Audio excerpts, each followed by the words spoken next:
लाडली कहानियां के अंतर्गत आज प्रस्तुत है मेरी कहानी परिणीति। कई दिन की गर्मी के बाद कल रात इस सीजन की पहली बरसात हुई थी। मौसम बड़ा सुहाना हो गया था। मिट्टी की सौंधी महक लिए ठंडी बयार बह रही थी। ऐसे में कभी कभी ऑफिस की चकचक से 100 मीटर दूर जामुन के पेड़ के नीचे संतू चाय वाली की टपरी पर चला जाता हूँ और चाय का एक कुल्हड़ लेकर देर तक चाय सिप करता रहता हूँ। हमारे ही तरफ का है संतू कुम्हार।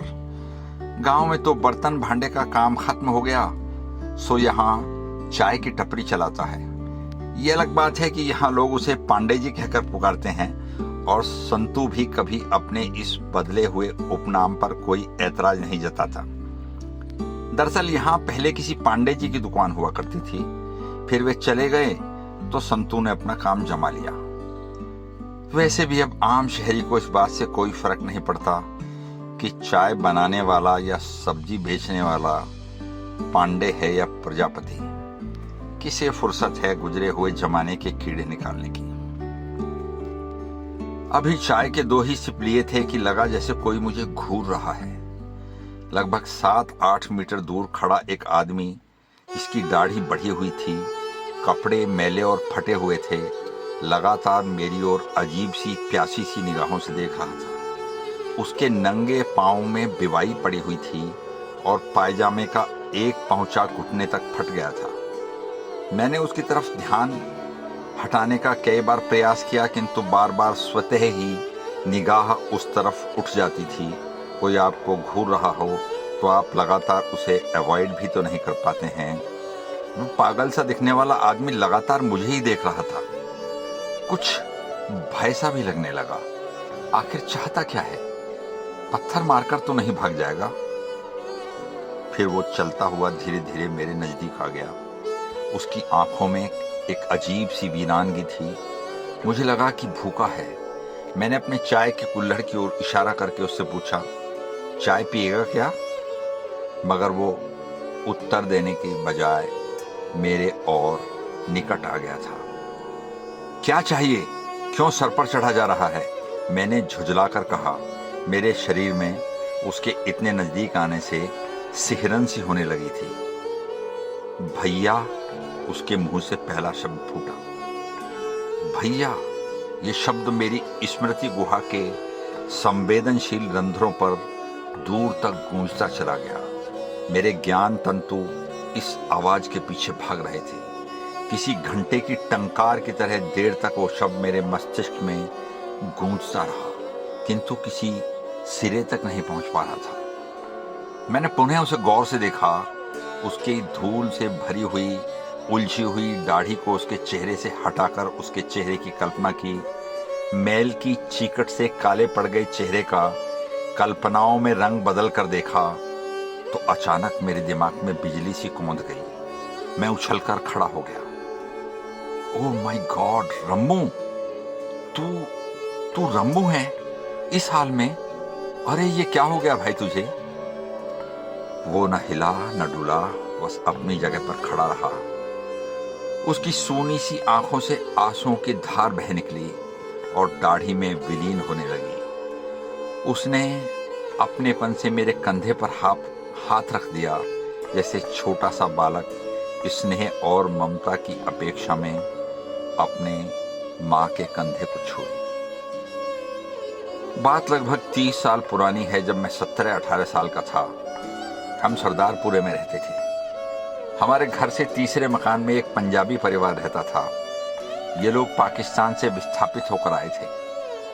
शुरू के दिनों में लाला हरदयाल कपड़े का गट्ठर बांधकर गली गली कपड़ा बेचा करते थे, किंतु चंद वर्षों में ही उन्होंने अपनी मेहनत और लगन से मुख्य बाजार में एक छोटी सी कपड़े की दुकान स्थापित कर ली थी। दरअसल हमारे उनके संबंध लाला हरदयाल जी की माताजी के कारण अधिक प्रगाढ़ हो गए थे, जिन्हें पूरा मोहल्ला सम्मान के साथ बेबे जी कहकर पुकारता था। वे बड़ी ही सहृदय महिला थी। हर दोपहरी माँ के पास आ जाती और उन्हें अपने पाकिस्तान के गांव के, घर के, मोहल्ले के, सहेलियों के किस्से सुनाया करती थी। नए नए पकवान बनाना सिखाती, यहाँ तक कि बेबी जी को सिलाई कढ़ाई का बड़ा शौक था और माँ को सीखने का। इसलिए माँ बेबी जी को शाम की चाय पर चाय पीने के बाद ही जाने देती थी। तब तक उनका छोटा पोता बार बार उन्हें बुलाने के लिए चक्कर लगाता रहता। बड़ा ही प्यारा सा बच्चा था रमन। हम सब प्यार से उसे रम्मू कहकर बुलाते थे। पंजाब का गोरा रंग, बड़ी बड़ी आंखें। मैं उसे गोद में उठा लेता तो तोतली जबान में कहता, भैया भैया देखो मैं कितना बड़ा हो गया, अब तो बिस्किट की अलमारी तक पहुंच जाएगा मेरा हाथ। और मैं उसकी शरारत समझकर ऊपर की अलमारी से 2 बिस्किट उतार कर उसे दे देता था। जब भी दादी को बुलाने के बहाने घर आता, भैया भैया कहकर लिपट जाता था। काश वो मासूम सा बच्चा कभी बड़ा ना हुआ होता। लाला हरदयाल के 3 बेटे थे, जिनमें रम्मू सबसे छोटा था। उससे बड़ा घनश्याम और सबसे बड़ा राधेश्याम था, जो मेरे ही स्कूल में पढ़ता था। पाकिस्तान से विस्थापित होने के बाद सब कुछ लुटाकर खाली हाथ भारत आए लाला हरदयाल ने बाजार में अपनी ऐसी साख बनाई थी कि हर दिन उसकी दुकान पर ग्राहकों की भीड़ लगी रहती थी। आसपास ग्रामीण क्षेत्र होने के कारण उसके मूल ग्राहक गांवों के वे किसान हुआ करते थे, जो फसल आने तक के उधार पर शादी ब्याह और तीज त्योहार के कपड़े उधार ले जाते। इसलिए उनकी दुकान पर चमकीली चुनरी ओढ़े ग्रामीण महिलाओं के झुंड बैठे रहते। काम बढ़ जाने के कारण उन्होंने अपने दोनों बेटों को पढ़ाई छुड़वाकर दुकान पर ही अपने धंधे में लगा लिया था। संपन्नता के चलते लालाजी ने छोटे और सबसे लाडले बेटे रमन का एडमिशन देहरादून के एक महंगे स्कूल में करा दिया था। जब तीनों बेटे कमा रहे थे, तीनों बाप बेटे मिलकर कमा रहे थे, तो रम्मू को बड़े अंग्रेजी स्कूल में पढ़ाने से संतुष्टि भी होती है और परिवार की प्रतिष्ठा भी बढ़ती है। अपने शहर में लौटने के बाद तो रम्मू के और भी पर निकल आए, क्योंकि देहरादून के स्कूल से उसकी पढ़ाई बीच में ही छुड़वानी पड़ी थी। वहां उसे ड्रग्स का चस्का लग गया था। शहर के बदनाम लफंगे लड़कों के साथ मिलकर उसने तमाम तरह की बुरी आदतों में खुद को शामिल कर लिया था। बाजार में तो चर्चा रहती थी कि रम्मू और उसकी लफंगा चौकड़ी के लड़के रोज नशा करते हैं, जुआ खेलते हैं, यहाँ तक कि वेश्यावृत्ति करने कोठों पर जाते हैं। लड़कियां छेड़ने, लड़ाई झगड़ा करने और देर रात तक हुड़दंग मचाने के समाचार रोज ही छोटे से शहर की गॉसिप का माध्यम बनने लगे थे। कई बार स्वयं मैंने अपने राजनीतिक रसूख के चलते उसे आपस के झगड़े और पुलिस के मामलों से बाहर निकलवाया था।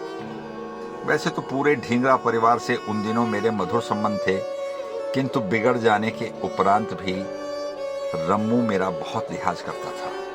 कहीं मिल जाता तो मुझसे कई साल छोटा होने के नाते हल्का सा झुककर पांव छूने का उपक्रम करता। सिगरेट पी रहा होता तो एकदम से मुझे देखकर दूर फेंक देता और मुस्कुराकर एक भला बच्चा होने का अभिनय करने लगता था। रमन की इन्हीं हरकतों की वजह से धीरे धीरे शहर के बड़े धार्मिक और सामाजिक परिवार की बदनामी होने लगी थी। बाजार में रोज ही चर्चा होती कि आज रम्मू और उसकी लफंगी चौकड़ी लड़की छेड़ते हुए पकड़े गए, आज फला मोहल्ले में उनकी पिटाई हो गई, शराब पीकर झगड़ा करते हुए पुलिस पर पकड़ कर ले गई, या आपस में लड़कर ही चोटिल हो गए। शहर में छवि खराब होने और बदनामी के कारण व्यापार में हानि होने लगी थी। तंग आकर शेष दोनों भाइयों ने विद्रोह सा कर दिया। दोनों भाइयों ने मिलकर एक दिन लालाजी से शिकायत की कि रमन के कर्मों से बच्चों को भी स्कूल में साथियों की फब्तियां झेलनी पड़ रही हैं, दुकान की साख खराब हो रही है, इसके लफंगे दोस्तों की आवारगी के कारण मोहल्ले की औरतें भजन उत्सव तक में जाने से कतराने लगी हैं, इसलिए हमारा घर और दुकान अलग कर दीजिए। हम अब रम्मू से कोई वास्ता नहीं रखना चाहते। बाजार की छुट्टी वाले दिन दोनों भाई अपने पिता लाला हरदयाल जी के सामने उपस्थित हुए और व्यापार का बंटवारा करने की चर्चा होने लगी। रमन को भी बुलाया गया, जहां दोनों भाई शांति के साथ पिताजी की बात पर विश्वास करके बार बार कह रहे थे कि बाबूजी जो आप हमें दे दोगे हमें मंजूर है।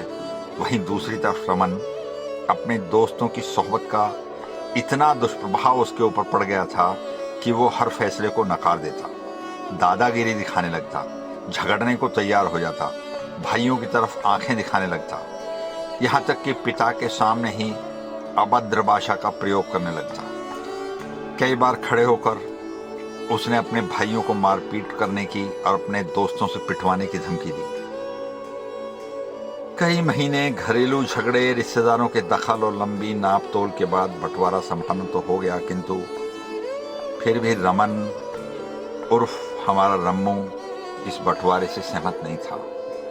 बंटवारे पर अंतिम निर्णय वाले दिन रमन ने अपना रोष प्रकट करते हुए धमकी दी थी कि बंटवारा ठीक नहीं हुआ है, मेरे साथ अन्याय हुआ है। पिताजी ने अपना सारा पैसा और गहने मेरे दोनों बड़े भाइयों को दे दी है। उन दोनों भाइयों की लोकेशन भी दुकान की मेरी दुकान से बहुत अच्छी है। पिताजी ने मेरे साथ अत्याचार किया है, इसका परिणाम भुगतना पड़ेगा।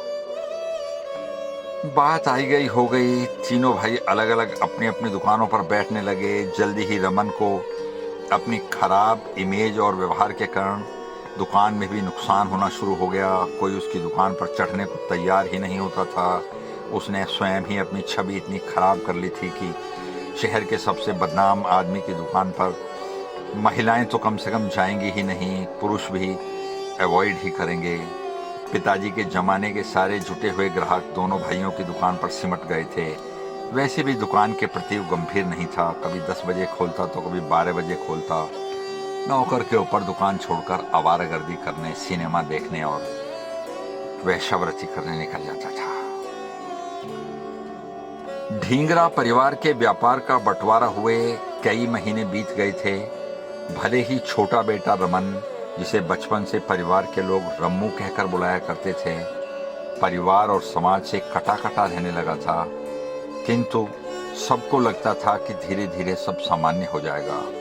परिवारों में बंटवारे के बाद कुछ दिन आपसी तनाव और चुप्पी बनी रहती है। बाद में धीरे धीरे परिवारों में आना जाना, व्यवहार, शादी ब्याह में शामिल होना सब शामिल हो जाता है। एक दिन सुबह सुबह रमन स्कूटर पर मेरे यहाँ प्रकट हुआ।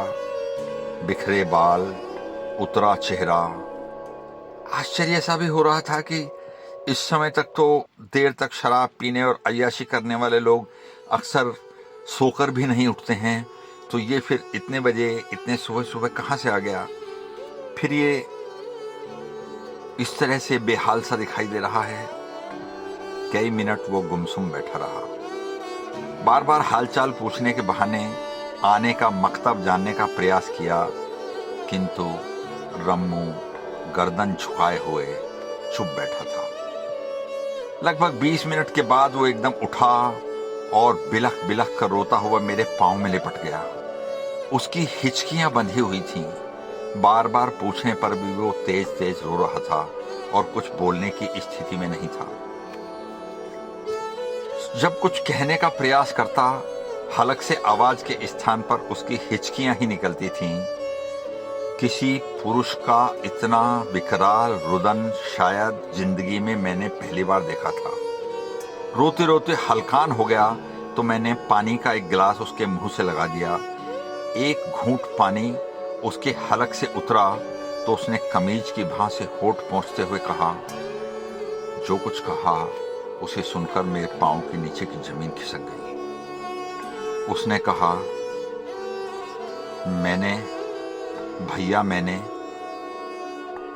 अपने घनश्याम भैया को मरवा दिया। और इतना कहकर वो दोबारा फूट फूट कर रोने लगा। कुछ देर तो मैं स्वयं कुछ बोलने की स्थिति में नहीं था। मुझे समझ में नहीं आ रहा था कि मरवा दिया का मतलब क्या है यहाँ। तभी एक कार मेरे घर के सामने आकर रुकी। स्थिति की गंभीरता को देखते हुए मैंने रम्बू को भीतर के कमरे में भेज दिया ताकि वो आगंतुक के सामने न पड़े, न जाने वास्तविकता क्या है। बाजार के एक मित्र सुबह सुबह मिलने आए थे। आते ही बोले, अरे यार, क्या जमाना आ गया है। सरकार तो एकदम फेल हो गई है। कानून व्यवस्था नाम की तो कोई चीज ही नहीं बची है भाई। आज तो हद ही हो गई। क्या हो गया? क्यों इतने आश्चर्य व्यक्त कर रहे हो? मैंने आश्चर्य से पूछा। अरे तुम्हें पता है आज क्या हुआ?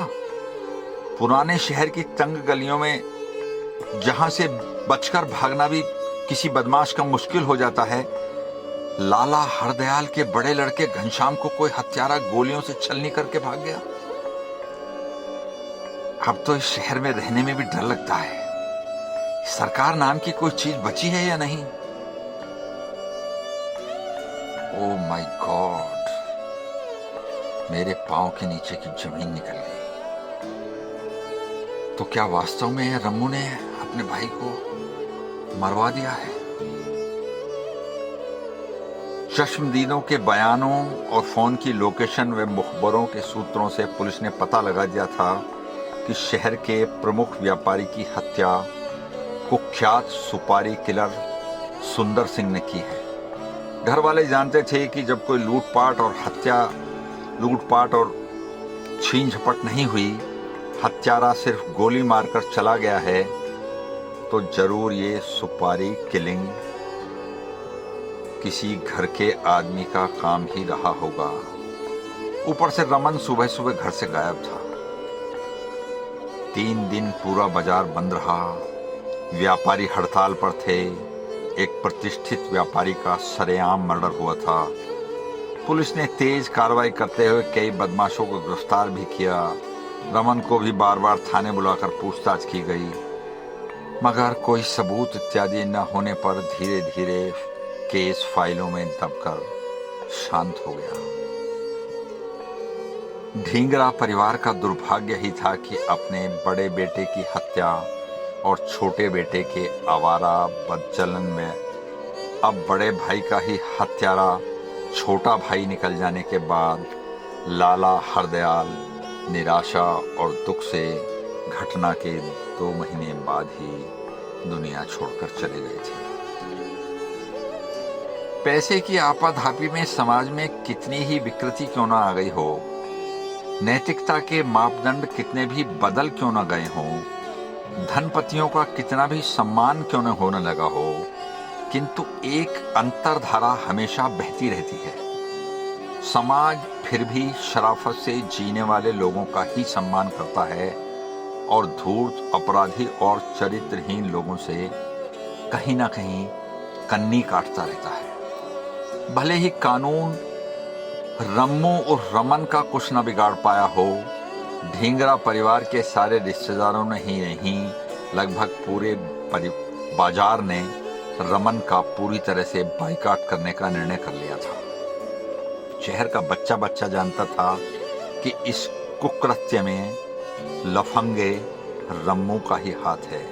इस छोटे से शहर के लिए ये बहुत बड़ी और शर्मनाक घटना थी कि एक सगे भाई ने सगे भाई की हत्या करा दी, इसलिए उस हत्यारे भाई से कोई संबंध नहीं रखना चाहता था।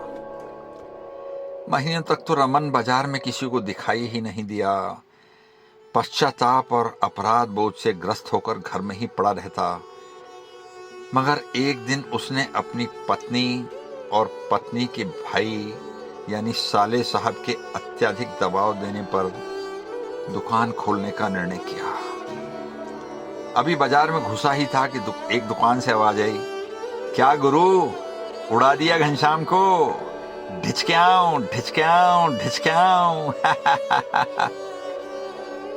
रम्मू को लगा कि इस समय पूरा शहर उसे ही देख रहा है, उसका मजाक उड़ा रहा है, लानत मलानत भेज रहा है, थूक रहा है उसके ऊपर।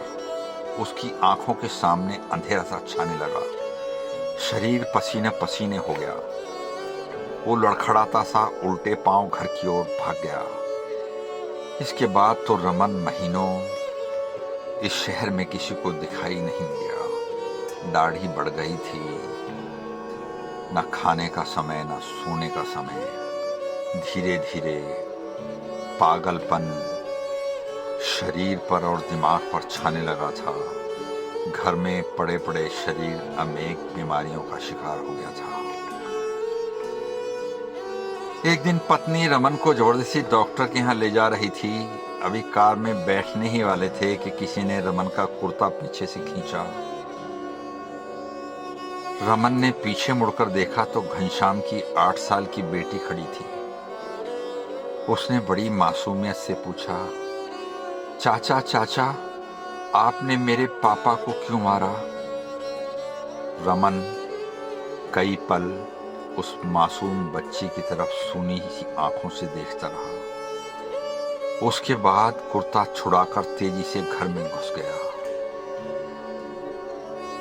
वो पहला दिन था जब रमन ने दीवारों पर सर मारकर खुद को घायल कर लिया था। फिर बरसों तक मेरा उससे कोई ताल्लुक नहीं रहा। ये शहर भी उसे भूल गया। कोई नहीं जानता था कि रमन अब कहाँ चला गया। वैसे भी इस व्यस्त जिंदगी में किसको फुर्सत है कि गुजर गए बीत गए लोगों को याद रखे या उनके बारे में सोचता रहे। किसी ने बताया कि उसकी बीवी अब उसे छोड़कर चली गई है, दुकान भी बेच बाच दी है। कई साल बाद अखबारों में पढ़ा था कि सुपारी किलर सुरेंद्र सिंह पुलिस मुठभेड़ में गिरफ्तार हो गया है। इंटेरोगेशन में उसने घनश्याम की हत्या में रमन से सुपारी मिलने की बात कबूल कर ली थी। फिर पुलिस रमन ढींगरा को विक्षिप्त सी अवस्था में उसके घर से उठा कर ले गई। उसके बाद में ही नहीं, बहुत बाद में भी ये शहर रम्मू को पूरी तरह भूल गया था। कब क्या हुआ, पुलिस ने क्या किया, किसी को जानने का होश नहीं था। और आज इतने बरस बाद रमन इस अवस्था में मेरे सामने था। उसने अपना सर मेरी छाती पर टिका दिया। मैंने उसके दोनों कंधे पकड़कर प्यार से कहा, मेरे साथ चलोगे रम्मू? मैं तुम्हारा इलाज कराऊंगा। ढींगरा परिवार तुम्हें माफ कर देगा। जो हो गया सो हो गया, उसे भूल जाओ। तुमने अपने किए की पर्याप्त सजा भुगत ली है। तुम्हारे भाई और भतीजे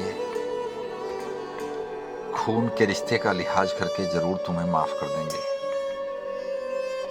ढींगरा परिवार का नाम सुनते ही अचानक छिटक कर वो मुझसे दूर हो गया। कई पल अजनबियों की तरह मुझे घूरता रहा, फिर पलटकर तेजी से भागने लगा और भागते भागते गलियों में ओझल हो गया। मैंने उसके परिवार को सूचित किया, उसे ढूंढने का बहुत प्रयास किया, मगर उसके बाद रमन ढींगरा, एक मेधावी बच्चा, देहरादून के स्कूल में पढ़ने वाला, एक संपन्न, आस्थावान, संघर्ष करके ऊंचाइयों तक पहुंचे हुए पिता का पुत्र गलत संगति और अपनी व्याधियों के कारण खत्म हो गया था। नमस्कार।